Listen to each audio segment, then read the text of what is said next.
Hello, good afternoon. कैसे हैं आप सब? चलिए शुरू करते हैं हम अपना आज का नया टॉपिक। छोटा सा टॉपिक है। हमें कई बार बहुत हैरानी होती है ना कि कैसे अचानक से आप लोगों को हैरानी होती होगी, बच्चों को हैरानी होती है कि कैसे अचानक से उनकी हाइट एकदम से बढ़ जाती है, आवाज़ बदल जाती है उनकी, है ना। और वो अपने आप को जैसे पहले महसूस करते थे उससे अलग तरीके से महसूस करना शुरू कर देते हैं। ये जो भी हमारे साथ हो रहा होता है, हमारी आवाज़ बदलना, पब्लिक हेयर का आना, बहुत सारी चीज़ें हमारे साथ होना, ये इसलिए होता है क्योंकि अब हम जो हैं वो लाइफ में एक अलग ही फेज में एंटर करने वाले होते हैं। और उसका नाम क्या है, उस फेज में जिसमें हम एंटर कर रहे हैं, करने वाले हैं, जिसमें ये चेंजेस हो रहे हैं, उसको हम कहते हैं पबर्टी। पबर्टी यानी कि यौवना अवस्था। क्या कहते हैं इसको? यौवना अवस्था कहते हैं। पबर्टी जो है, पबर्टी एक ऐसी अवस्था है, एक ऐसा फेज है जिसमें जो बच्चे की बॉडी है, बच्चे का शरीर है, वो एक अडल्ट के रूप में बड़ा हो जाता है, अडल्ट के रूप में ग्रो करना शुरू कर देता है। और उसके जो रिप्रोडक्टिव ऑर्गन्स हैं वो स्टार्ट हो जाते हैं। यानी कि सिंपल भाषा में हम कहें, when the child is able to reproduce the same, यानी कि जब बच्चा जो है अपने ही जैसे किसी दूसरे को जन्म देने में सक्षम हो जाता है, तो हम उसको पबर्टी का पीरियड कहते हैं। ये जितने भी चेंजेस हमारे साथ हो रहे होते हैं ये नेचुरल है, यूनिवर्सल है। लगभग हर कोई बच्चा जो है वो इन्हीं सब फेजेस से गुजरता है। सब गुजरते हैं, लेकिन सबके गुजरने का जो टाइम है वो अलग अलग होता है। कोई थोड़ा पहले, कोई थोड़ा बाद में, कोई बहुत ज़्यादा घबरा जाता है, कोई बहुत परेशान हो जाता है, कोई गिल्टी से भर जाता है कि ऐसा क्यों हो रहा है, किसी को बहुत अजीब लगने लग जाता है कि ये क्या हो रहा है मेरे साथ, कैसा क्यों। पर ये जो भी है वो सब कुछ जो है वो नॉर्मल हो जाता है। तो हम अपनी आज की क्लास में जो है, हम अपनी आज की क्लास में यही पढ़ेंगे कि लड़के और लड़कियों में इस पबर्टी के पीरियड में, इस यौवनावस्था में क्या क्या चेंजेस होते हैं। तो देखते हैं हम क्या क्या चेंजेस जो होते हैं। ये जो पबर्टी का पीरियड है ये हमारे जीवन में एक माइलस्टोन का काम करता है, क्योंकि बहुत सारी चीज़ें जो हैं वो इसी पीरियड के ऊपर डिपेंड करते हैं। तो चलिए हम अपनी जर्नी शुरू करते हैं, हम अपना आज का लेक्चर शुरू करते हैं किसमें? ग्रोइंग वर्ल्ड में, कि बच्चा जो है वो कैसे कैसे बड़ा हो रहा है। ठीक है, तो हमारा आज का टॉपिक जो है वो पबर्टी है, जिसको मैंने सिंपल भाषा में आपको बताया कि जब बच्चे के जो शरीर है वो एक अडल्ट के रूप में विकसित हो जाता है। पर अगर हम सिंपल भाषा में देखें तो पबर्टी क्या है? पबर्टी वो समय अवधि है, पबर्टी जो है वो समय है हमारे डेवलपमेंटल पीरियड का, हमारे विकास की अवस्था का वो समय है जब बच्चा असेक्सुअल से सेक्सुअल बीइंग के रूप में कन्वर्ट हो जाता है, चेंज आ जाता है। यानी कि असेक्सुअल, जहां पर उसका कोई भी सेक्सुअल बिहेवियर नहीं है। It means when the child changes from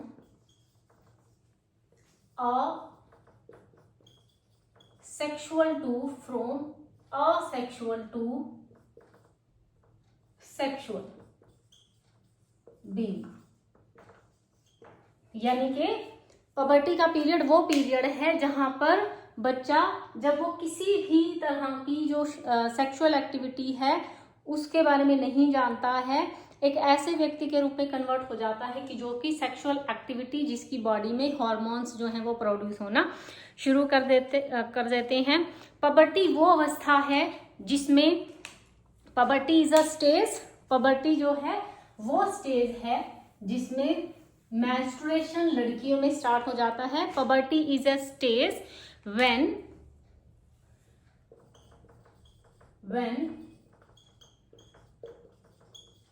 menstruation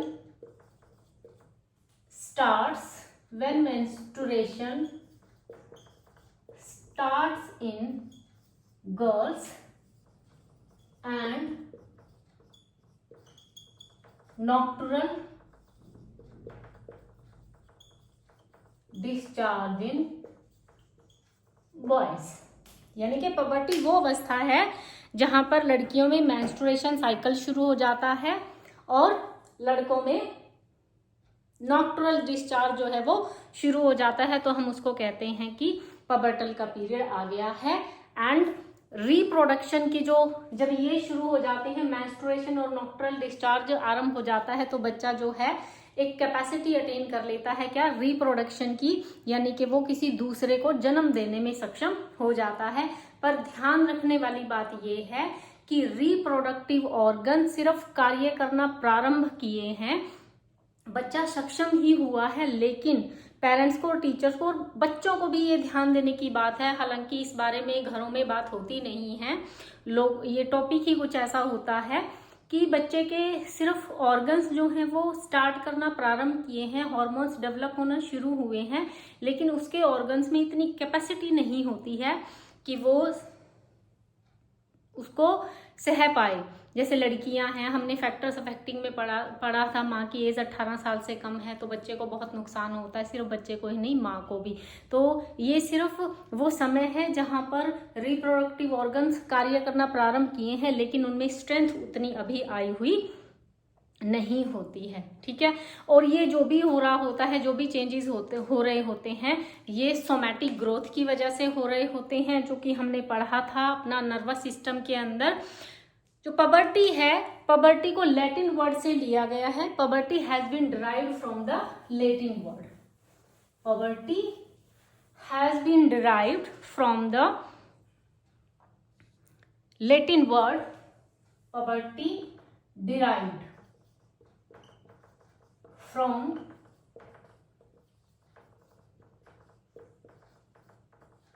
Latin word. एक लैटिन वर्ड से जो है वो पबर्टी को लिया गया है, जिसका मतलब है, और वो वर्ड क्या है, पबर्टस। Latin word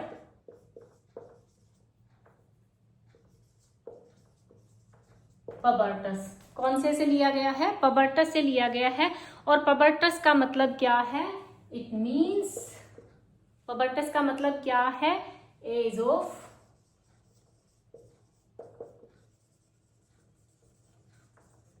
manhood.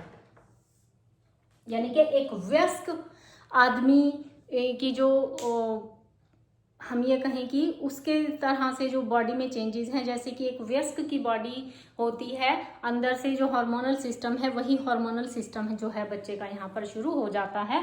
तो लैटिन वर्ड से लिया गया है, वो वर्ड क्या है, पबर्टस है, जिसका मतलब क्या है, एज ऑफ मैनहुड है। बहुत पहले से ही पबर्टी के बारे में जो है वो बातें हो रही होती हैं। एक जो ग्रीक समय में, एंशियंट ग्रीक समय में पबर्टी के बारे में बात हुआ करती थी, और इसको ये कहा जाता था, पबर्टी को एक ऐसे समय के बारे में, एक ऐसे फेज के बारे में कहा जाता था जिसमें कि फिजिकल और साइकोलॉजिकल चेंजेस हो रहे हैं, यानी कि जिसमें फिजिकल और बिहेवियरल चेंजेस देखने को मिलते हैं। पुराने समय से बात हो रही है। ग्रीक समय में कहा जाता था कि पबर्टी वो अवस्था है जिसमें बच्चे के शारीरिक और व्यवहारिक दोनों ही क्षेत्रों में परिवर्तन होता है, जो कि हमें देखने को भी मिलता है। इस उम्र में इस फेज में आने के बाद बच्चे चिड़चिड़े हो जाते हैं, घबरा जाते हैं, इधर उधर से जो हैं वो चीज़ों के बारे में पता करना शुरू कर देते हैं। तो बहुत सारे जो परिवर्तन हैं वो बच्चों के बॉडी के अंदर और व्यवहार के अंदर देखने को हमें मिलते हैं, जो कि हमें समझने जरूरी हैं, क्योंकि जब बच्चे को सही जगह से ज्ञान नहीं मिलता है तो वो इधर से उधर से पता करने की कोशिश करता है, और हमें पता है कि जो ज्ञान वो अलग अलग सोर्सेज से, जो रिलायबल सोर्सेज नहीं हैं, उनसे ले रहा है, वो कितना ठीक होगा हम उसके बारे में कुछ भी नहीं कह सकते हैं। अरिस्टोटल, जिसके बारे में हम सब जानते हैं, अरिस्टोटल ने पबर्टी के बारे में, यौनावस्था के बारे में बात करी है। उन्होंने लिखा है पबर्टी के बारे में हिस्टोरिया में। किसमें? Aristotle writes about puberty. Aristotle ने पबर्टी के बारे में लिखा है किसमें? हिस्टोरिया। राइट्स अबाउट पबर्टी इन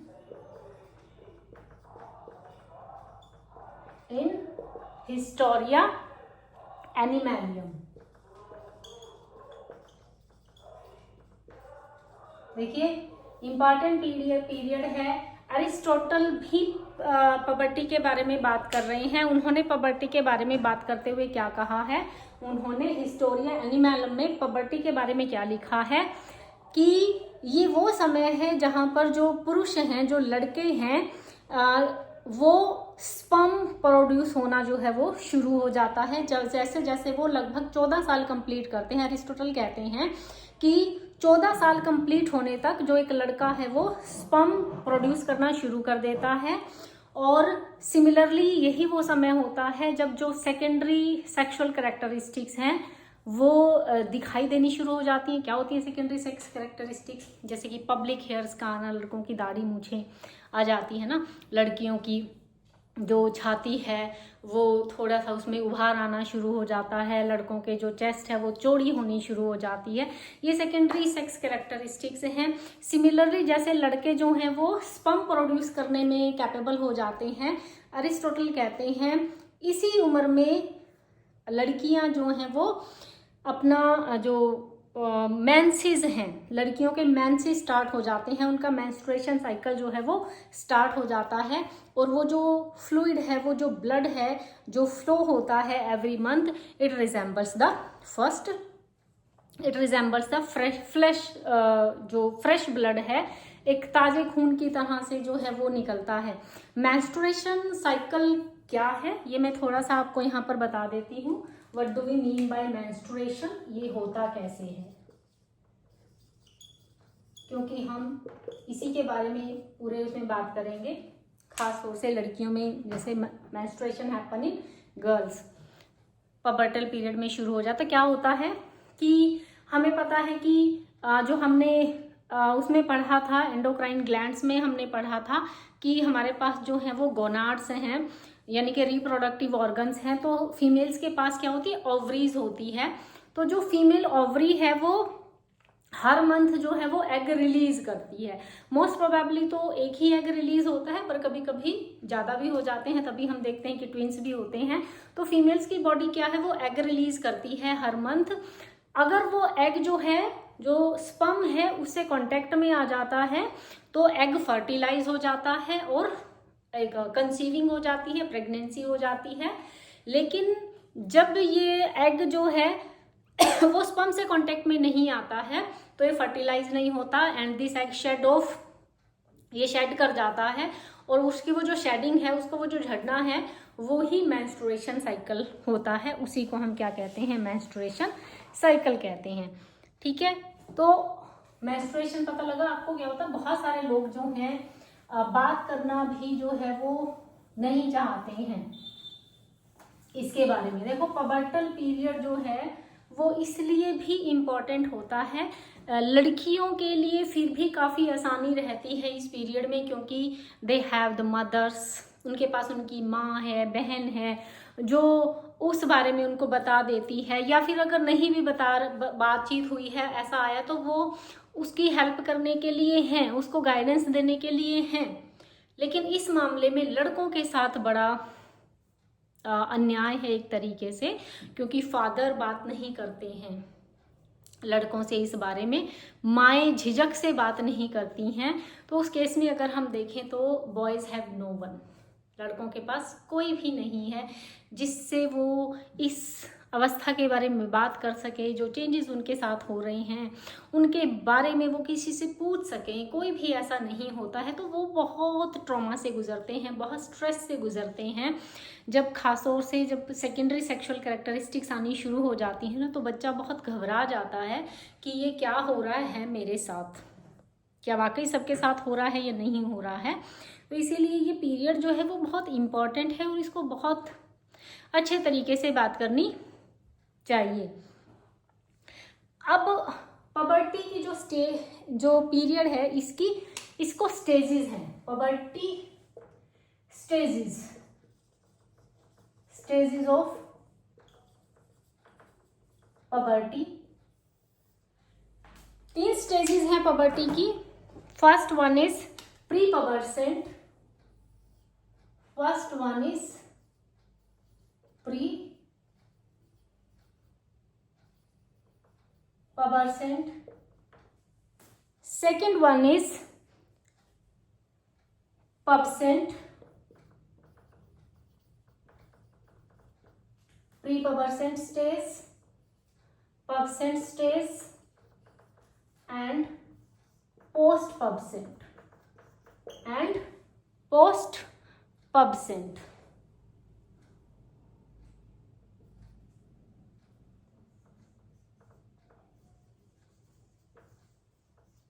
यानी कि पूर्व पबसेंट स्टेज, पूर्व यौवनावस्था, ये पबसेंट स्टेज है जो ड्यूरिंग है, और ये पोस्ट है, ये उसके बाद की अवस्था है। तो इनको किस किस बेसिस पर हम जो है वो कह रहे हैं, तो ये क्या है, ये वो स्टेज है जो प्री पबर्सेंट स्टेज है। इसमें क्या होता है, इसमें secondary sex characteristics begin to appear. जो सेकेंडरी सेक्स कैरेक्टरिस्टिक्स हैं, जैसे कि दाढ़ी मूंछों का आना, जेनिटल ऑर्गन्स के अराउंड बालों का आना, हेयर्स का उग जाना, ये सेकेंडरी सेक्सुअल कैरेक्टरिस्टिक्स हैं, ये अपीयर होनी शुरू हो जाती हैं। लेकिन बट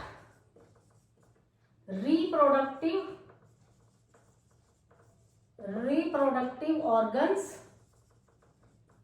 नॉट डेवलप्ड। क्या होता है, प्री पबर्सेंट में सिर्फ सेकेंडरी सेक्स कैरेक्टरिस्टिक्स अपीयर हो जाती हैं, रिप्रोडक्टिव ऑर्गन्स अभी डेवलप नहीं है, उनकी फंक्शनिंग अभी स्टार्ट नहीं हुई है। पबसेंट स्टेज है, ये वो समय है, ये डिवाइडिंग लाइन है, dividing line between the childhood and the adolescent. तो ये वो है time when this is the stage when menarche यानी कि menstruation, menarche in girls and first nocturnal discharge यानी कि जिसको हम लिक्विड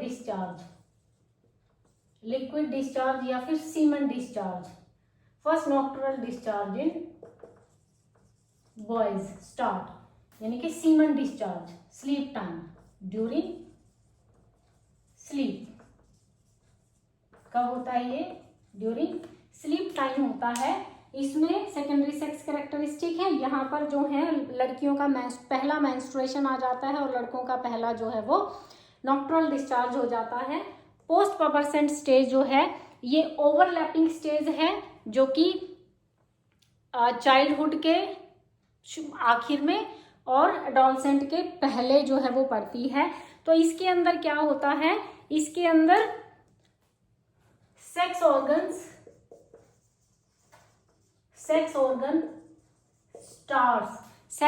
स्टार्ट्स या begin starts to function in a mature manner. यानी कि यहाँ पर आते आते सेकेंडरी और प्राइमरी दोनों ही जो सेक्स कैरेक्टरिस्टिक्स हैं वो अपीयर होनी शुरू हो जाती हैं। यानी कि पूरे तरीके से जो रिप्रोडक्टिव ऑर्गन्स हैं वो अपना काम करना शुरू कर चुके होते हैं। अब ये होती कैसे है, मेंस्ट्रुएशन साइकिल क्यों शुरू हो जाता है, कभी सोचा है इस बारे में? अचानक से ऐसा क्या होता है कि हमारे ये जो रिप्रोडक्टिव ऑर्गन्स हैं ये काम करना शुरू कर देते हैं? भाई ऐसा क्या सिस्टम है शरीर का? देखो, जब हम पैदा होते हैं हम सारे ऑर्गन से लेकर पैदा होते हैं। ऐसा नहीं होता अचानक से जो है वो कोई ऑर्गन बॉडी के अंदर डेवलप हो जाता है, ऐसा नहीं होता है। जब जन्म हुआ तभी सारे ऑर्गन जो हैं वो हमारे पास होते हैं। तो ऐसा क्या होता है कि अचानक से हमारे जो ऑर्गन्स हैं ये काम करना शुरू कर देते हैं और मेंस्ट्रुएशन साइकिल और नॉक्टर्नल डिस्चार्ज या सीमन जो डिस्चार्ज है वो होना शुरू हो जाता है। तो हमने एंडोक्राइन ग्लैंड्स में पढ़ा था पिट्यूटरी ग्लैंड,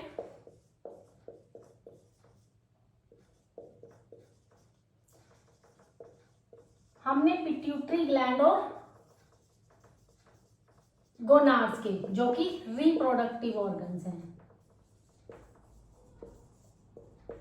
रिप्रोडक्टिव ऑर्गन्स हैं। एंडोक्राइन ग्लैंड्स में हमने इन दोनों के बारे में पढ़ा था। इसको हम मास्टर ग्लैंड कहते हैं। क्या कहते हैं? मास्टर ग्लैंड कहते हैं। तो पढ़ने पर हमें ये पता लगता है कि इस पबर्टल पीरियड के इस सारे के सारे जो भी चेंजेस आते हैं, इन सब के पीछे ये दो जो ग्लैंड्स हैं हमारे, ये कार्य कर रहे होते हैं। ये दोनों ही, इन दोनों का कनेक्शन रिस्पॉन्सिबल होता है पबर्टी के प्रारंभ होने में। तो ये सेक्स ग्लैंड्स हैं, रिप्रोडक्टिव ग्लैंड्स हैं, इनको हम सेक्स ग्लैंड्स भी बोल सकते हैं। क्या बोल सकते हैं? सेक्स ग्लैंड्स, रिप्रोडक्टिव ग्लैंड्स हैं ये, जो कि हार्मोन्स रिलीज करते हैं। तो अब क्या होता है, देखो कैसे कैसे क्या क्या कनेक्शन है इनके बीच में। पिट्यूटरी ग्लैंड है, मास्टर ग्लैंड है,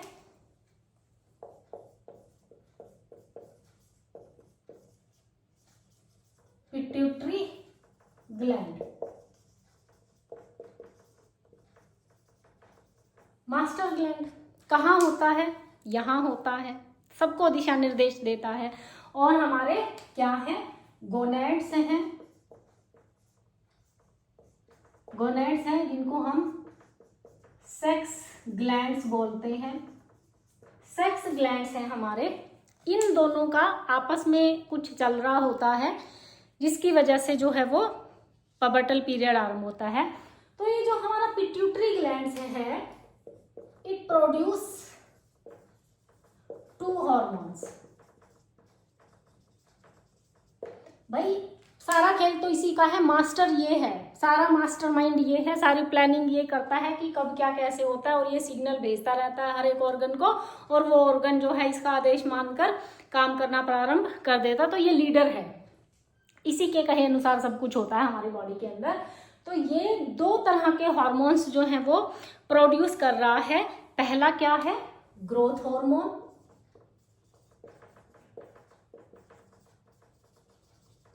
ग्रोथ हार्मोन है। और दूसरा जो हार्मोन जो ये रिलीज करता है, that is the गोनाडोट्रोफिक।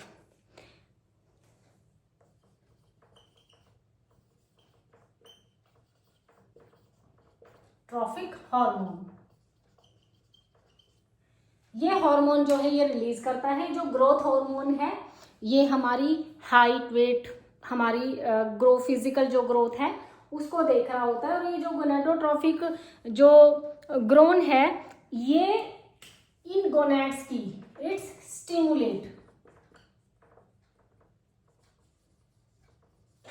Stimulates gonads activity. ये गोनैड्स की एक्टिविटी को स्टिमुलेट करता है।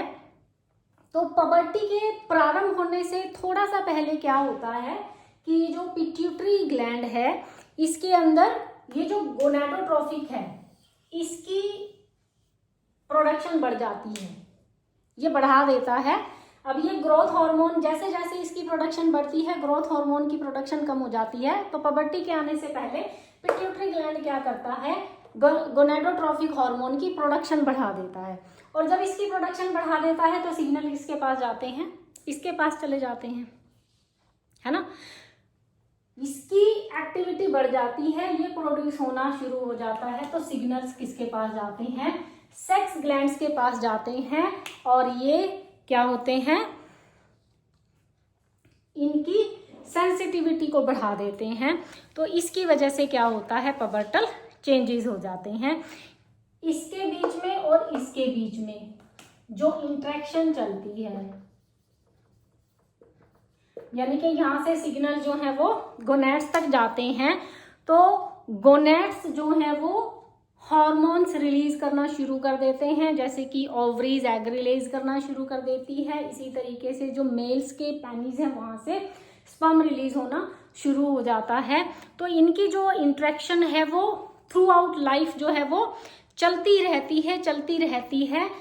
कब बंद होती है इनकी ये इंट्रैक्शन? डिक्रीज होना शुरू हो जाती है। थ्रू आउट लाइफ चलती है, काफी लंबे समय तक चलती है। और जो फिर रिप्रोडक्टिव सिस्टम है ह्यूमन बींग्स का वो कंटिन्यू थ्रू आउट लाइफ चलता है। ये कब कम होता है? मेनोपोज इन फीमेल्स और क्लीमैक्ट्रिक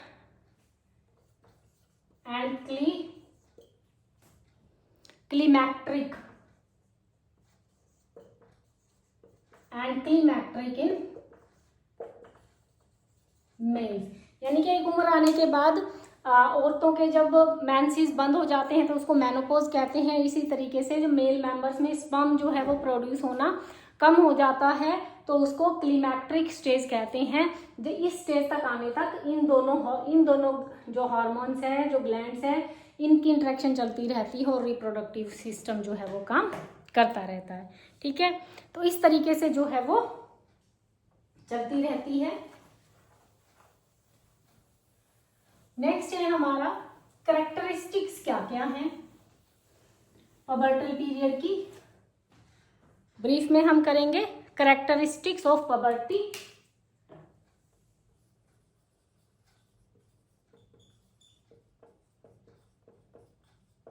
कैरेक्टरिस्टिक्स ऑफ पबर्टी, क्या क्या इनकी विशेषताएं हैं। Number 1, overlapped period. ओवरलैपिंग है यानी कि इससे उससे दोनों ही समय हो रहा है, क्योंकि बिकॉज किस किस को ओवरलैप करता है? ये end of childhood and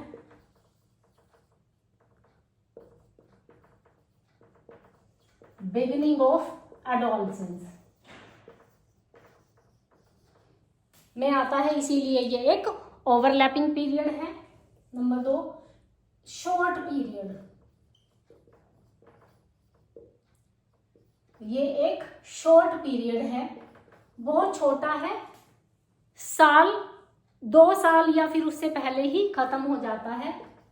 and in 2 और लेस ईयर, बहुत छोटा है, इतनी जल्दी खत्म हो जाता है। नेक्स्ट इसको कहते हैं पीरियड ऑफ रैपिड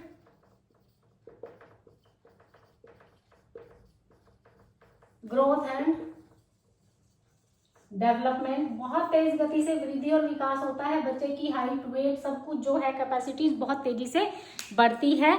जनरली ये जो रैपिड ग्रोथ और डेवलपमेंट हो रही होती है इसको हम एडोलसेंस की ग्रोथ और डेवलपमेंट कहते हैं, लेकिन एक्चुअल में ये पबर्टी की होती है, ये पबर्टी की ग्रोथ होती है।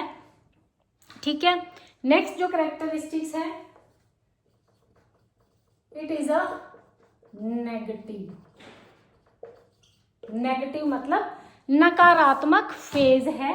रैपिड ग्रोथ यानी कि जो पबर्टी यौवनावस्था है इसमें बहुत तेज गति से वृद्धि और विकास होता है, तो यौवनावस्था एक नेगेटिव फेज है, नकारात्मक फेज है। बच्चे जो हैं इस फेज के बारे में कुछ बहुत ज़्यादा अच्छा नहीं सोचते हैं। इसको नेगेटिव फेज नाम दिया था चार्लोट बूलर ने बहुत समय पहले। Charlotte Wular has given it's a negative phase. बहुत टाइम पहले चार्लोट बूलर ने इसे नेगेटिव फेज दिया था, क्योंकि लड़के और लड़कियां ये सोचना शुरू कर देते हैं कि उनके साथ पता नहीं क्या अजीब हो रहा है, कोई बहुत अच्छा वो इसके बारे में महसूस नहीं करते हैं, इसीलिए इसको नेगेटिव फेज कहा जाता है।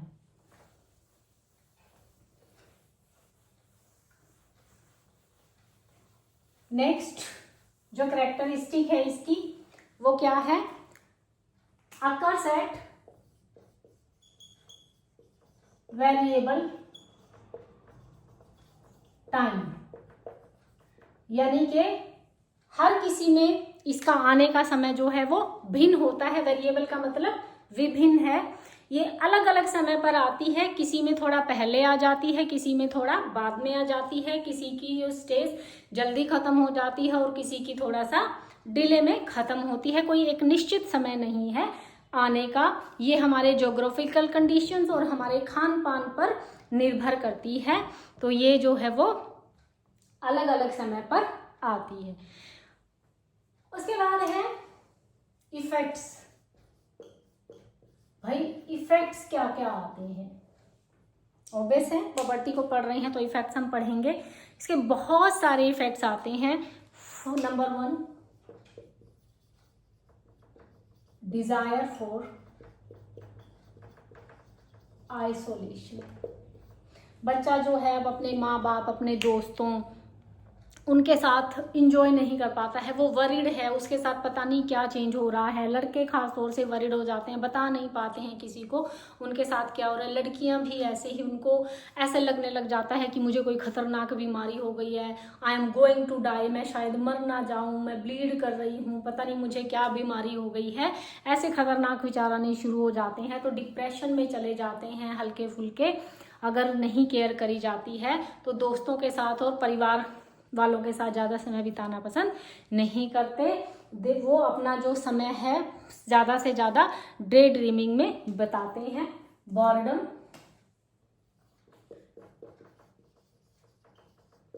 फीलिंग ऑफ बॉर्डम, बोर हो जाते हैं। जो एक्टिविटी, जो खेलों में उनको पहले इंटरेस्ट आ रहा होता है, अब वो इंटरेस्ट उनको नहीं आता है। अब उनको इस तरह की एक्टिविटीज में कोई इंटरेस्ट नहीं आता। Number 3, social antagonism. एंटागोनिज्म का मतलब मैंने कल आपको बताया था, फ्रिक्शन। फ्रिक्शन मतलब कि उनसे अलग थलग महसूस करना, एक नकारात्मक नजरिया जो है वो अपना लेते हैं। तो इसी की वजह से जो हल्का फुल्का उनमें टकराव आ जाता है, जो सामाजिक टकराव है, एंटागोनिज्म को अगर हम टकराव कहें तो टकराव होने की वजह से क्या आता है वो कि वो अनकोऑपरेटिव हो जाते हैं, बहुत ज़्यादा दूसरों के साथ कोऑपरेशन नहीं करते हैं और असहमत रहते हैं दूसरों से, ओपन रूप से जो है वो एग्रेशन दिखाते हैं। और बहुत समय पर हम ये देखते हैं कि इस समय पर बच्चे जो हैं वो एक दूसरे को derogatory sexual remarks pass on करते नजर आते हैं, यानी कि वो अपमानजनक शब्दों का प्रयोग भी एक दूसरे के लिए करते हुए देखे जाते हैं। इसीलिए कंसर्न का विषय है कि अगर ऐसा हो रहा है तो बच्चे को काउंसलिंग की ज़रूरत है, या किसी और माध्यम से हम समझाने बुझाने के माध्यम से भी इसको टैकल कर सकते हैं। Next one, heightened emotionality. ये हाइटेंड है, इस समय पे इमोशंस जो है वो पीक पर रहते हैं। आप देखोगे जब लड़कियों में मेंस्ट्रुएशन साइकिल बाद में भी हर महीने आता है तो वो बहुत डिस्टर्ब हो जाती हैं, बहुत जल्दी जल्दी उनको गुस्सा आता है, मूडनेस है, टेम्पर आउटबर्स्ट हो जाता है। तो यहाँ पर क्या है, वही चीज़ें हो रही हैं, टेम्पर आउटबर्स्ट है, मूड स्विंग्स बहुत ज़्यादा हैं और रोने जैसा उनका मन हो जाता है। Next one is loss of self confidence. और जब ऐसा होता है तो उनका जो कॉन्फिडेंस है वो बहुत ज़्यादा डाउन हो जाता है। क्योंकि बड़े जो हैं वो उनकी फिजिक को लेकर कि टांगे इतनी लंबी हो गई है, आवाज़ कैसी हो गई है, ऐसा हो गया है, वैसा हो गया है, नेगेटिव जो क्रिटिसिज्म है उस क्रिटिसिज्म की वजह से उनका जो कॉन्फिडेंस है वो लूज हो जाता है। ठीक है, तो ये इस समय पर जो है बहुत सारे चेंजेस आ जाते हैं। बच्चों को ये डर लगता है कि दूसरे जो हैं वो उनको ऑब्जर्व करेंगे और डेरोगेटरी रिमार्क्स पास ऑन करेंगे। बट वी शुड रिमेंबर ये एक नेचुरल प्रोसेस है, नेचुरल प्रक्रिया है, तो हमें इसको बहुत ध्यान से समझने की ज़रूरत है। बच्चों के लिए ये समय जो है बहुत टेंडर होता है, तो बड़ों को काउंसलिंग की कि किस तरीके से उनको अपना हाइजीन का ध्यान रखना है। हमने नोटिस किया है कि स्कूलों के अंदर भी जब रिप्रोडक्शन का लेसन आता है तो टीचर्स हेजिटेट करते हैं पढ़ाने में। तो हमें, मेरे हिसाब से बीइंग टीचर, आप अलग अलग तरीके से बच्चों को ये चीज़ें पढ़ा सकते हैं, तो हेजिटेट करने की ज़रूरत नहीं है। बच्चों को अलग तरीके से इन सब चीज़ों का ज्ञान होना चाहिए कि क्या होता है, कैसे होता है और किन किन चीज़ों का उनको ध्यान रखना है, क्योंकि इस समय में पर्सनल हाइजीन काफ़ी इम्पॉर्टेंट हो जाती है। ओके, समझ में आ गया आपको? I hope. छोटा सा टॉपिक है, आई नो आप हो सकता है आपको लगेगा कि क्यों, लेकिन इम्पॉर्टेंट है। मेंस्ट्रुएशन साइकिल क्या है, क्यों शुरू होता है, वो सारा मैंने आपको इसमें बता दिया है। पबर्टल आती ही क्यों है, इसमें क्या होता है, ठीक है। Okay, thank you.